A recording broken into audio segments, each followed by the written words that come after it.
You are watching Teso Vibes TV.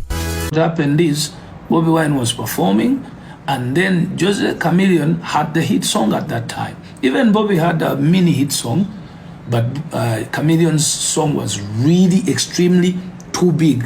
Actually, it's the reason that I came back from Nairobi, because of Mamma Mia. It had become the biggest thing that you can ever think about. I'll tell you the story about Mamma Mia and King of the Jungle later, on another day. So,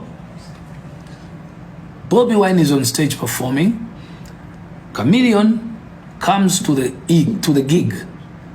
But that same gig, Chameleone had already been paid a lot of money to do adverts for Nile breweries. So Joseph Chameleone went and bought a new car, which is convertible, a small tiny car. And then he came, Joseph Chameleone always had weird plans that only were good for him, not good for his opponent. That's how I learned how to plan.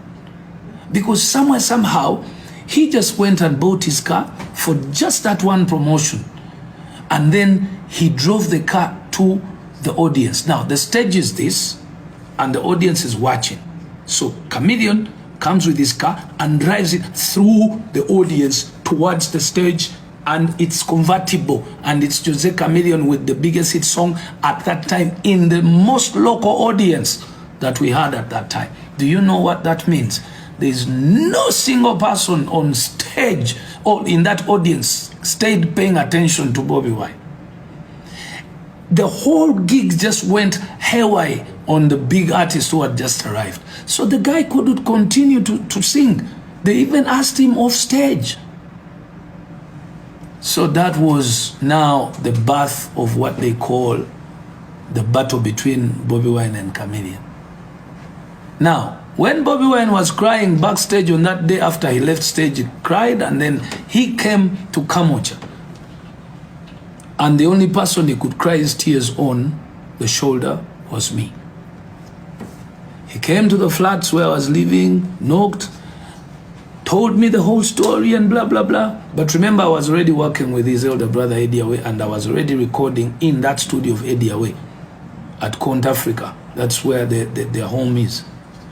So I had gotten a deal 2 weeks prior, and that deal was from a friend of mine called, I've forgotten the name, but he was the owner of a company called Funtula Kutiabula. It was, it was an entertainment promotion company, Funtula Kutiabula. And the office was in Wandegea. So this friend of mine, as we were talking, he said, maybe you can do for me a song. So I said, yeah. So he gave me some little money. I went and paid Eddie Away studio, and we went down and started writing. I was working with that producer of Bobi Wine, what's his name? Tony Hawes. So I started to create that with Eddie Away and Tony Hawes. So when this situation of the concert between Bobi Wine and Chameleone happened, when Bobi came crying, I told him, no, it's okay, don't cry. Do this. Let me put you on this song, and then we express ourselves. Because since I came back, I helped this guy in Nairobi. He has only disrespected me since I came back. He's trying to show me that he's not. I expected him to have helped me. I helped him a lot in Nairobi. I didn't get the favor back. So I was already angry. So when Bobi came with that anger from that gig, bro, the anger just boiled times 2. And remember, that was ghetto. Of course, both of us were ghetto. Chameleone was ghetto, Bobi and I were ghetto. I know most people will not believe that Bebe has been ghetto. But I can guarantee you, between Bobi Wine and Bebe Cool and Chameleone, I come from the darkest ghetto. Because I grew up with my mom in Kanyanya. You don't want to know what that place looked like. So for me to have driven myself to look like a kid from my father's home with a silver spoon in the mouth, credit to me, man.